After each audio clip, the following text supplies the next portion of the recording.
Welcome everybody. Thanks for hanging in there. This is the last session of the day, so I'm sure everyone's excited to get to the after party and probably exhausted from the day of learning, but appreciate you all being here. My name is Shane Thomas. I am a senior product manager at Gatsby, and today I'm going to be talking a little bit about what Gatsby is and hopefully do a demo. I'll try to gauge what everyone knows about Gatsby and tailor it a little bit towards what you're all familiar with. And then talk a little bit about some of the things that Gatsby's been releasing and how we've been improving over the last couple of years. Because it's been a while since I've been at a NED camp and talked about Gatsby, so I have a lot to talk about. But a few questions before we get started, so I can get to know you a little better and hear what you know about Gatsby. But has anyone here built and actually launched a decoupled website? Okay, so a few. And I'm on that decoupled website. Did you use Drupal? Yes. Okay. Cool. And that's what I figured. But sometimes your first experience is, with some other headless CMS because a lot of times that's perceived to be simpler to get started with than Drupal, but it isn't always the case. And on that front end website, do you use Next, Gatsby, Vue.js? I looked at Gatsby, but it was also more complicated than we needed for that project.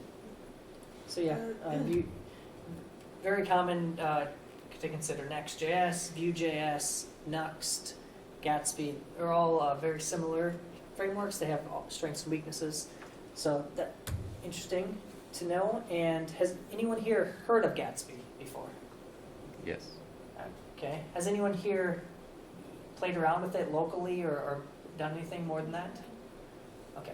Yes. So not too much familiarity, so that's good. I'll probably start to do a demo of just like the real basic of hooking it up into Drupal so we can see how that works. So let's talk a little bit about what Gatsby is. Gatsby's mission is to provide the best front end for the headless web, powering high-performant, content-rich websites. A lot of times, Gatsby's perceived as a static site generator, and I'm going to agree with that, but also tell you why you shouldn't think of Gatsby as a static site generator. But we do believe some things, such as static sites are the most performant. The closer you can get to static, the faster your site's going to be. There shouldn't have to be this trade-off when going static. A lot of times you have this perception that if you choose static, it means that you're giving up a lot of things. We want to show you that that isn't always the case. And then building scaled content sites should be easy. You should be able to scale a static site to hundreds of thousands, 1 million pages if needed, which covers most websites, on the internet. If you can scale to 1 million pages, you can handle most websites. So Gatsby, when it first came out, it was really designed to be a static site generator. So it was probably compared often to like Jekyll and a lot of those other static site generators. But when you think of Gatsby, you should really think of it as a reactive site generator. And what it really means is it's kind of a play on words because it is a React framework. But it's also the idea that you don't have to choose just static. You can still have dynamic content using SSR, which we'll talk about. You can still do all the things that you can do with React in Gatsby. So anything you can do with React or with Next, you can do with Gatsby. For the most part, I mean, there's trade-offs, of course, but you can do build dynamic sites, build apps. I will show you Gatsby Cloud as well and show you how that works. Just know that Gatsby Cloud is built on with Gatsby, so it's a completely dynamic cloud platform that's built on top of Gatsby. So it's not just for websites, even though that's where it probably shines as content-rich websites. It can be used for other things too.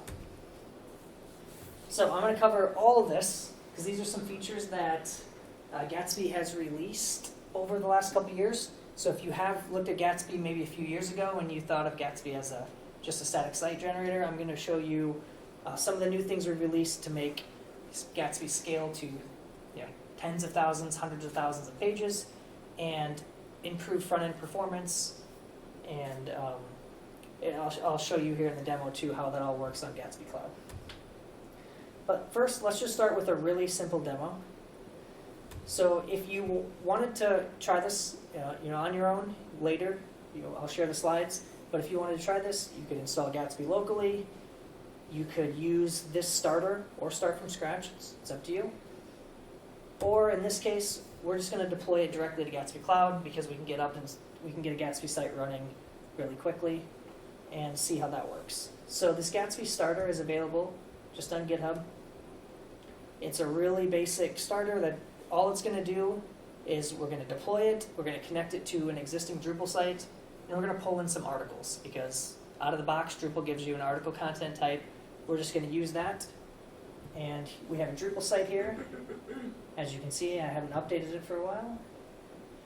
But it just has, a few articles that are published, and there's really not a lot of information on the site. But it has a title, a body, and has an image and taxonomy term. So pretty simple site, but we're going to show how quick we can get started with a Gatsby front end that connects to this site. So we have this decoupled Gatsby site. So I can use this, and again, you could run this locally. We're just going to use Gatsby Cloud, which Gatsby has an open source framework. You can use it and deploy it and host it anywhere. It also has a cloud platform, which we like to say is the best place to build and host your Gatsby sites. It's the fastest way to build sites. Some of the features I'll show are only available on Gatsby Cloud, even though most are available in the open source framework. So I'm just going to say NetCamp Live. And so this is just connecting to my GitHub because it'll spin up and basically it'll clone this starter, create a new repo on my GitHub, and kind of wire this all up. Sometimes this takes a few seconds to pull in from GitHub, so we'll let that spin. And then we can connect. I'm not going to follow those instructions. I'm just going to skip this step. And what this is doing is this is going to create a new Gatsby site using this starter. So I do need to configure some environment variables. So I already have these, and basically there's a Gatsby config file in this starter that defines these environment variables. Gatsby has a plugin ecosystem. It's very similar to Drupal's module ecosystem, right? A lot of the benefits of Drupal is that you can install a module and it gets you 80 or 90% of the way there without having to write that code yourself. Well, that's kind of the idea behind Gatsby's plugin ecosystem. You can install a plugin like the Gatsby source Drupal plugin, and then you can just pass it in some options, some configuration, and it knows how to connect to Drupal, how to pull data from Drupal's JSON API without you ever having to really look at Drupal's JSON API. So when you look at this, there's 4 environment variables that are specified here. Gatsby Cloud knows that and says, okay, you need to fill these in. Gatsby Cloud's going to give you a build, which is like your production build server, and it's going to give you a preview server, which is think of your content editors need to be able to preview stuff before they publish. That's one of the challenges with the decoupled website that you run into, is that you don't have, without that preview environment, it can feel like your developers get the benefit of having this nice development experience. They can use this new front-end framework, but your content editors sometimes suffer because they don't have the expectation of what Drupal gives you out of the box, which is that you can see the content before you publish it live. And that's often lost when you choose to go headless. And so this provides a nice way for you to still provide that to content editors. So I'm going to copy this in, and of course after this talk I have to change these username and password. But I'm going to copy this in, and it's just the same environment variables.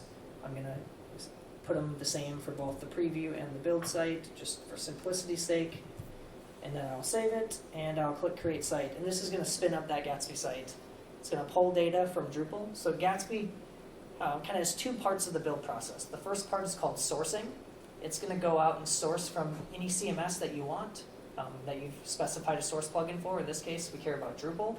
But it could be that you might use Drupal for your dynamic landing pages and your marketing team wants to use WordPress or something. So Gatsby's really good at connecting multiple sources together without you having to learn about how does a WordPress API work. So you can learn Gatsby. Maybe a client has a WordPress site, you could connect to it and not have to worry about learning about WordPress's API or Contentful's API. So that's one of the benefits about about Gatsby is it gives you kind of that separation. So the first step is that sourcing, it gets all the data in, and the second step is that generation of those pages. So there's that build step. So when you go headless, and specifically with a static site generator like Gatsby, there's this build process where after you pull in the content, you have to build the pages. And this can take a little while if it's a really large site. And so that's what I'll show you later of how you can actually scale that up to a lot of pages. Because otherwise it can get a little bit long if you have a lot of content on your site. So this is going to take, the first build takes a little while because it's kind of building that cache. Subsequent builds will be a lot faster, and we'll see that as soon as this build happens. Meanwhile, while that's going, there is a Drupal module called Gatsby, and I'm going to go ahead and configure that just so that when I change content on my Drupal site, it knows where to trigger the builds, how to build this site. So meanwhile, I will go to here. Looks like that did finish. So maybe we'll take a quick look at what this looks like. You can see, pretty simple site. It has the 3 articles that were on my Drupal site.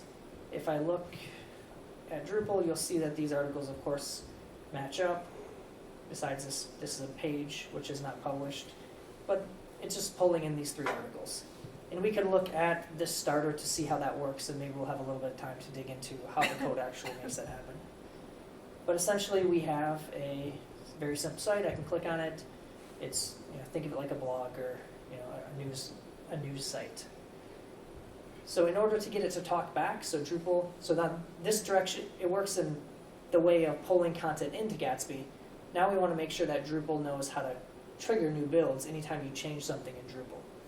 So in order to do that, I installed the Gatsby Drupal module, and I think I have it configured from an old test, but I'll go ahead and just replace this. So there's a settings page, and we can just copy a lot of this information right over from Gatsby Cloud.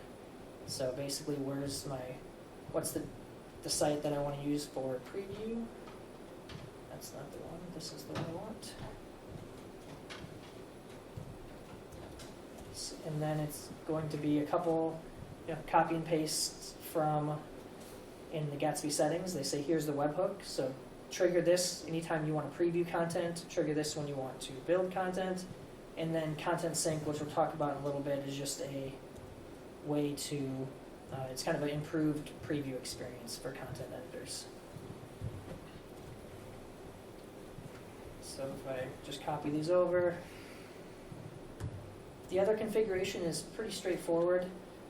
These are pretty much all the defaults. The only thing is you need to tell it what entity types in Drupal you want to use to trigger builds.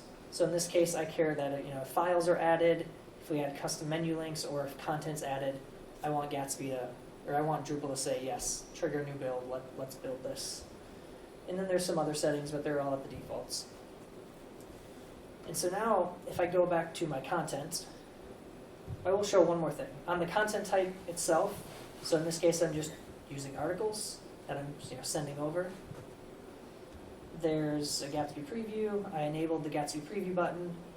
I want to open a new window when I click preview, and I want to save the page in open preview, which basically means save a new draft using Drupal's content moderation system so I can preview it, and then I can see the content before I publish it. So if I go over to this article here, you can see I've just been having some test content at the bottom.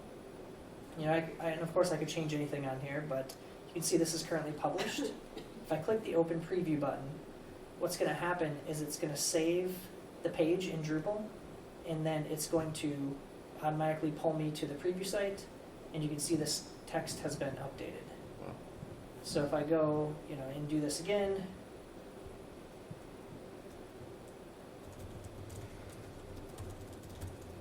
and then you can see now it's a draft. So if I open preview, it kind of does a little flash, but then it polishes it up, and now I have this live preview experience. So when you look at Gatsby Cloud and we go to preview, you can see that there's these builds that are happening. So in this case, it took about a second. Again, this is not a lot of content, But even if you have, there are some sites using Drupal that have 60, 70,000 pages, and they can preview content in 5 to 10 seconds. So it's still, it takes some time, but 5 to 10 seconds is still pretty reasonable for a content editor to wait to see an exact copy of what their site, what it's going to be before they publish. And then of course they click publish, you click save. That's going to come over here, and you'll see it's already been published. It took a second. And if I go to the live site, you'll see it has the new, maybe not. Oh, there we go, had to refresh. Has the new text there. So you can see it's very quick to do that publishing preview experience. So you kind of get away from some of the perceived negative aspects of going decoupled, because you can build this really robust content editing experience. So that's the demo. As you can see, live demos, you never know if they're going to work, so I think we're, that's good. But we do run into the problem on, and I won't demo this because it takes a little bit longer, but does it work on actually a large site? What about if you had a real site? This is 3 pages, takes a second, like that's reasonable, there's not a lot of content. What if you have 33,000 pages? So I did this test with a 33,000 page Drupal site. It was pretty basic content still. A lot of times what you'll find with Drupal is you'll use something like paragraphs to build out your components, and then you'll map those to React components in Gatsby. So you might have a hero, and that has an image and some text, and then you build that in paragraphs, and then you build your React components to basically map those paragraphs. And you have all those relationships, right? Because Drupal's building all those entity relationships. And so as you build out a lot of pages with that architecture, of course that slows down your initial build, which is to be expected, but there are things we can do to speed it up. And so that's what I kind of want to talk about next. Is how do we speed up so you could use this on this type of system on a really large site, and how does it work? So if you were to run that same starter with this 33,000 page site, and I try to run it locally or on Gatsby Cloud, you'd be waiting for about 30 minutes, and then it might time out, or it might eventually finish, but it's going to take a long time because it's a lot of content. It's trying to build, it's trying to process all those images, it's doing a lot of work. But, we're persistent. We're going to try to find a way to figure this out, and it doesn't have to be 30 minutes or more to get this to build for this large of a site.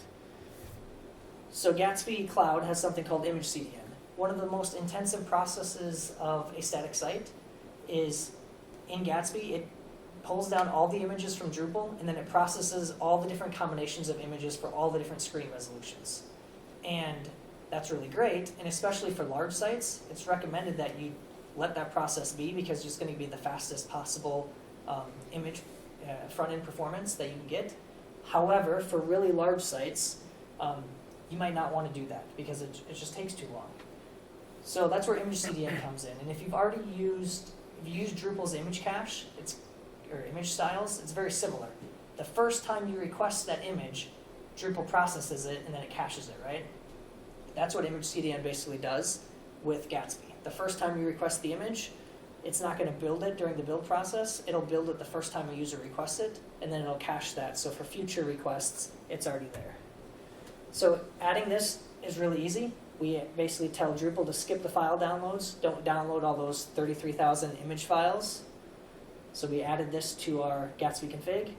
And then we change, if you're using an old version of Gatsby, you'd be, and not using image CDN, there's this notion of you write a GraphQL query to pull in the image. And so it's a couple lines of code. And we can look through that a little bit, but you can see there's 4 lines of code changed and 1 config option change. And then that 33+ minute timeout now gets down to 9 minutes. So this is, again, that initial build is now about 9 minutes, which is a little more reasonable for a 33,000 page site to build completely static files in 9 minutes. However, there's also some additional things that came out in Gatsby 4, which was last year. SSR and DSG were the 2 big things. And DSG is that build, basically it's called deferred static generation. What it means is maybe we don't have to build every page statically. There might be some pages on the site that are hardly ever viewed by by customers or users of your site, and you're okay if that page doesn't get generated ahead of time and gets generated when the user views that page. Similar to how Drupal's cache works, where the first time you go to a page, it generates the cache and then it caches it, right, for every subsequent user. The difference here is, in Gatsby we default everything to be static, so we default everything to be fast. In Drupal, kind of the way that Drupal's theme engine works is you have to visit it before it can generate that cache. So we can defer some of the pages. In this case, I said let's just defer all the pages but the home page. That's a little unrealistic because you probably defer maybe any page that's more than a year old, any post that's more than a year old or that doesn't get a lot of traffic. You can connect it to your analytics and say any page that hasn't got more than 10 page views in the last month, defer. So there's different logic you can add in here, but it's a little bit of code that we added into our file to say we want to defer this page and only build it when someone requests it. So yeah, again, there's blog posts on how you could connect DSG to your analytics tools, and really you get to kind of turn the gauge over what do you want to generate statically and what do you want to defer. Again, I always would encourage you to generate static as much as you can, because that's faster, better front-end performance, but sometimes you need to be able to turn that dial, and DSG kind of provides you that. And there's also SSR, which I'm going to kind of gloss over, but SSR is the ability where you also might need dynamic content. So we talked about Gatsby as a static site generator. We might want to, and this is a really simple example, go out and get a random dog image every time someone views a page. So that's always going to change every time someone views a page. Maybe it's go out and get the current weather from the Weather Channel or weather.gov. Maybe it's real-time stocks, something, or a shopping cart, something where you need to go out to a server real time. You can do that with Gatsby as well. So it's not just static content. You can do very dynamic things. And then once we did this, so we deferred a lot of the pages on the build. So it's still 33,000 page site. Now it builds in 3 minutes. So you can see now it's getting much faster. And this is for building that entire site. Now we can talk about how does preview work with this. We saw preview was a second earlier, but with a 33,000 page site, it's bound to be a little bit slower. And so when I walked through kind of that preview experience where we click preview in Drupal, and it kind of had this preview handoff experience where it kind of gives you this loading screen, that's content sync, and then there's this preview status indicator over here where if I had this tab open and I had another tab open with my content editing experience, and I click save, it'll tell me that's building a new preview. Again, it happens so fast you can't even see it right now, but on larger sites the preview's a little bit slower, and so it just tells you that if something's changing, Gatsby Cloud's building, and it'll tell you when it's ready. And so with that experience and with some of the changes that we've recently released on Gatsby Cloud, previews on this 33,000 page site take 4 to 5 seconds. So it's pretty quick, and it still allows content editors, there's a little bit of a wait time, so they still, Drupal does take it sometimes 3 to 5 seconds to save the page anyways, but this is an additional few seconds on top of that. With incremental deploys, we only deploy the pages that changed. So when you publish, if you've only changed a couple pages on the site, or maybe you've changed, an article that is on the home page, and maybe it's, it's the actual article page itself, it might only change a couple pages on your site. So even though you have 33,000 pages, we only care about the ones that change. And this allows publishing time to be about the same as preview time. It's about 5 seconds. It just generates statically. You can your content editors can make changes, and still have this completely, or mostly static site at this point with just a few seconds. So now, just recently, a couple weeks ago, we released Gatsby 5, which has some additional both build time and front-end performance improvements. One of those things is called the Slice API. So when you think about a static site, or think about any site, there's some things that are on almost every page. You can think of like your menus, right? If you have a site and you have menus, or you have a footer, what happens if you generate all those pages statically if you change the footer? Well, that means that every single page on your site has to be rebuilt, right? Because your footer changed, and every page uses the footer. So Gatsby recently released the Slice API, where you can basically slice out portions of your page and say, these pieces of the page, maybe menus, maybe footers, might change occasionally, and we don't want to have to rebuild the entire site if you change those types of slices. And so without slices, your common build is, let's say you have a header, and your header is the same on every page. You're using that header component in React. All pages are using your your layout component, and you have to deploy any updates. So if you update the header, you got to build all the pages, you got to deploy all the pages, which we saw takes about 3 minutes right now, 9 minutes if you're not using DSG. So it's kind of a long process. A content editor doesn't want to wait 9 minutes when they change a menu item, right? That's too long.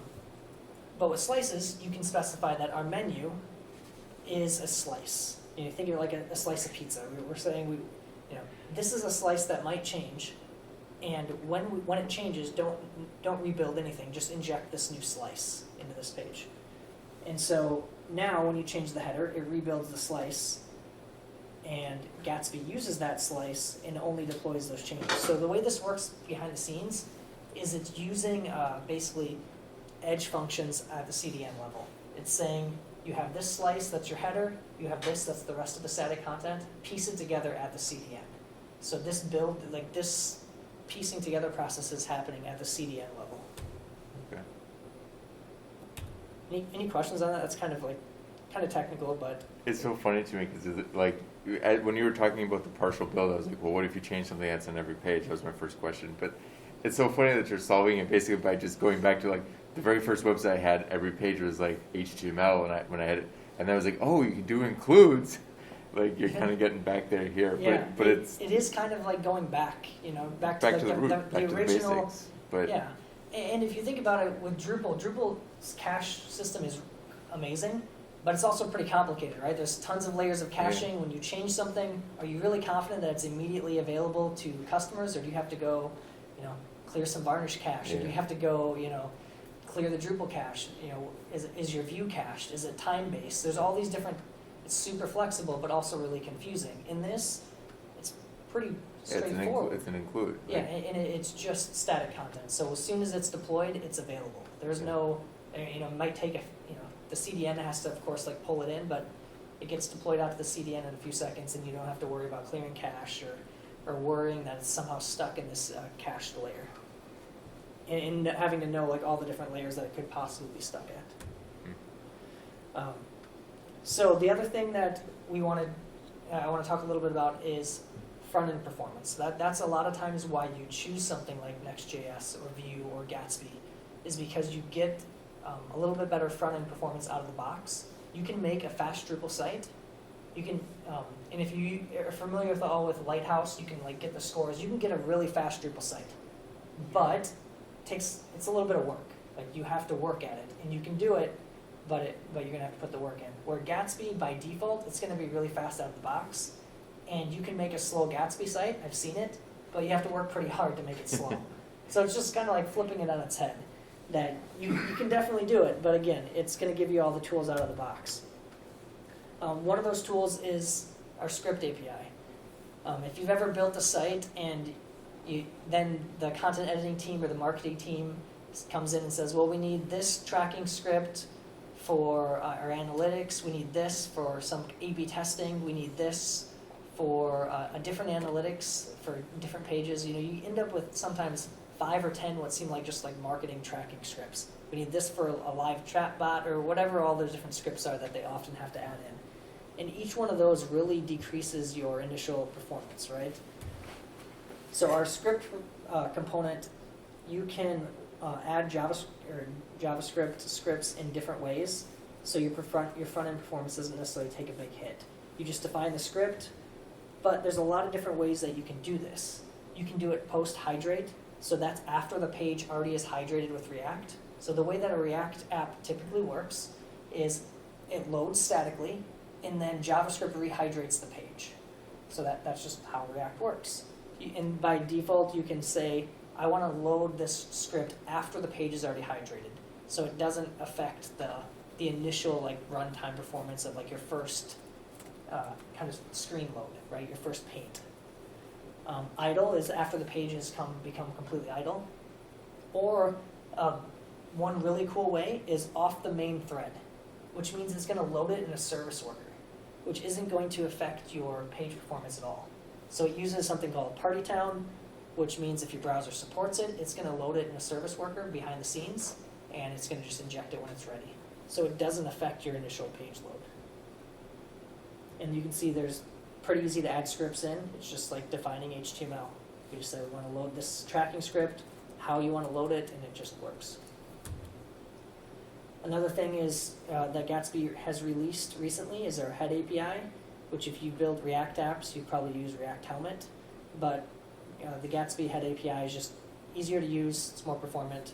It gives you the SEO things. You can map Drupal's meta tags to Gatsby's head API, and you get all the SEO benefits. So I'm not going to go much into that, but it's just an additional thing we've released recently. And another thing that came with Gatsby 5, and this one's still experimental because React doesn't even have official support for it yet. It's still I would say it's more like a beta, but partial hydration. So remember when I mentioned that a React app, by default, you get the static content and the React rehydrates the entire page with JavaScript? That's kind of heavy, right? That's heavy-handed. It's saying that, what if JavaScript isn't really needed on the page? Why do we need to rehydrate the entire page?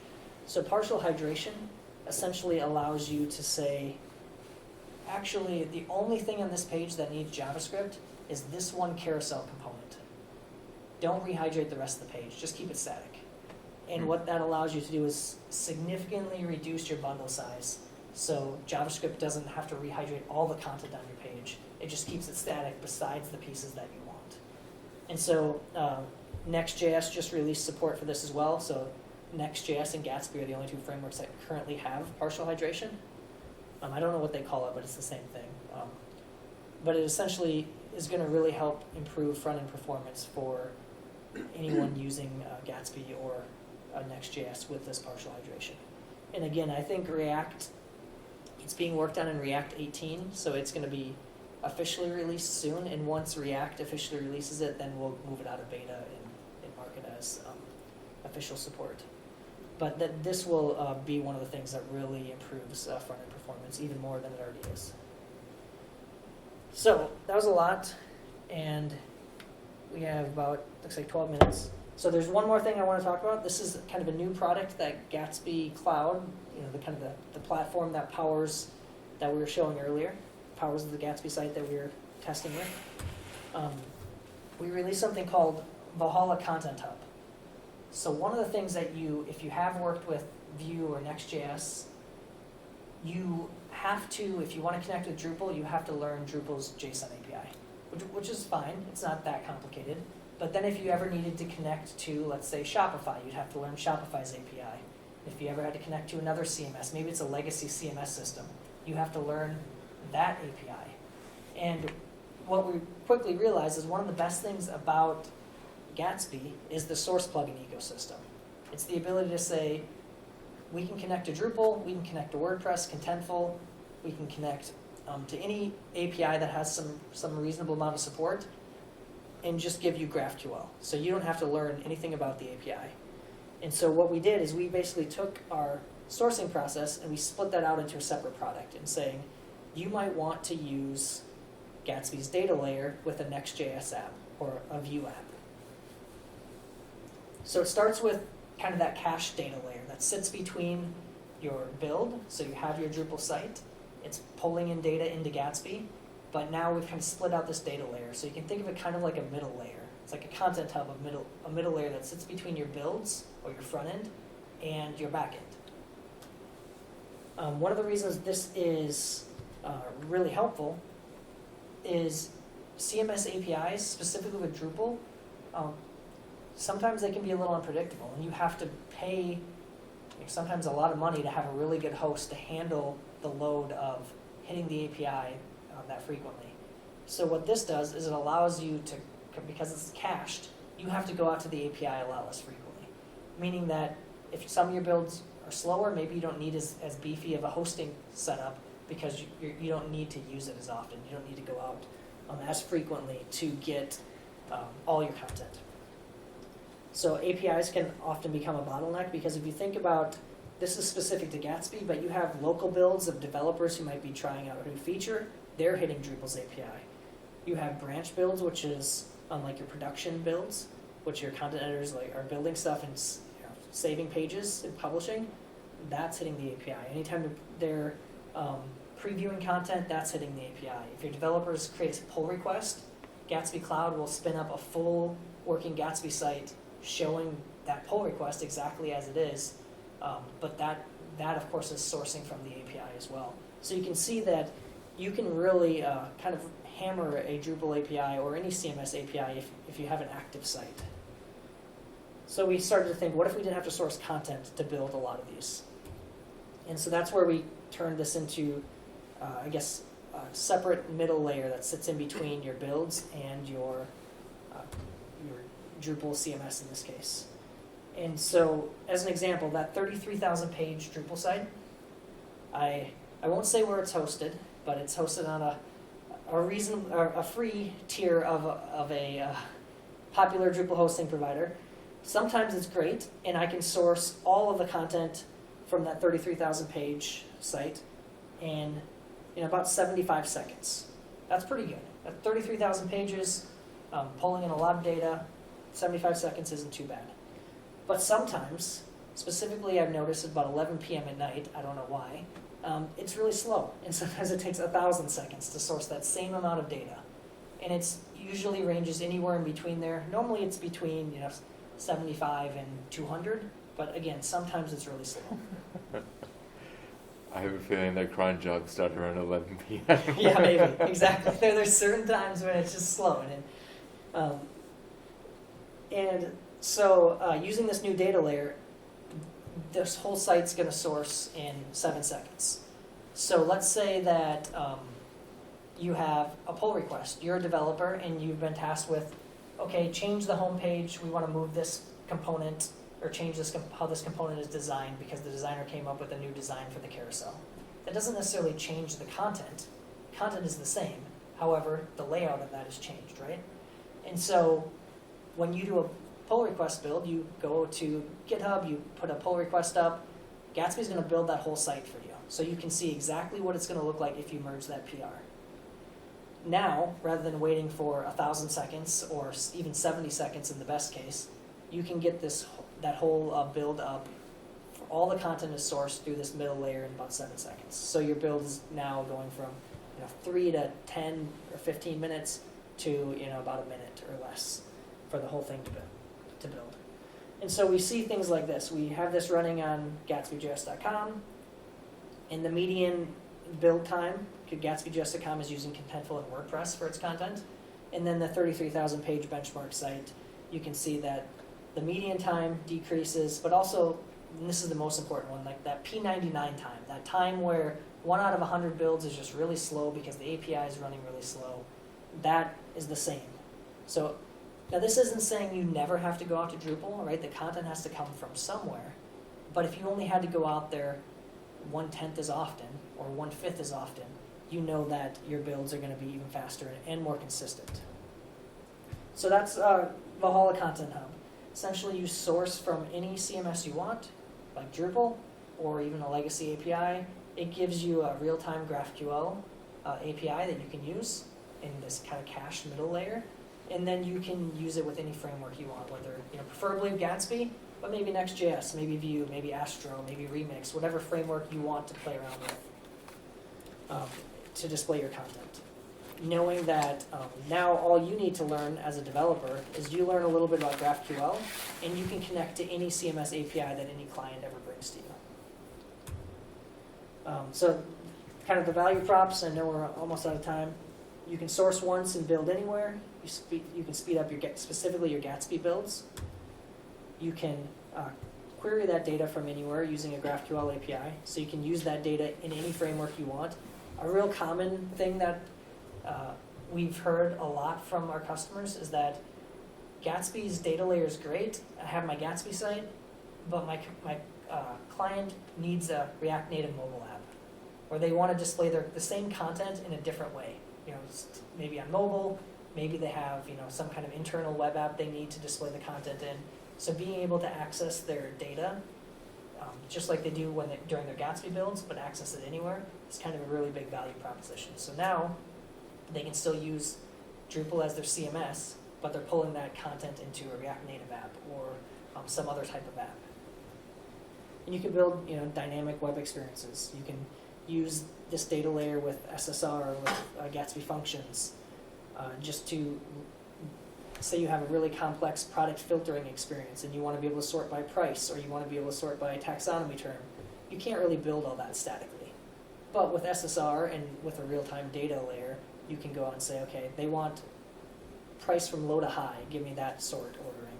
Or they want specifically this tagged taxonomy term, go generate that in real time rather than statically generate all of that. And then of course you can use it with any front end. You don't have to use it with Gatsby. It works just as well with Next or with Vue, with Angular, wherever else you might want to use it. And last, we've talked to a lot of enterprise customers, and they have, they're using Drupal, but they also have some legacy inventory system or some legacy system. They just need to get the data out. They don't want to use it, but they have to, and they can't get off it.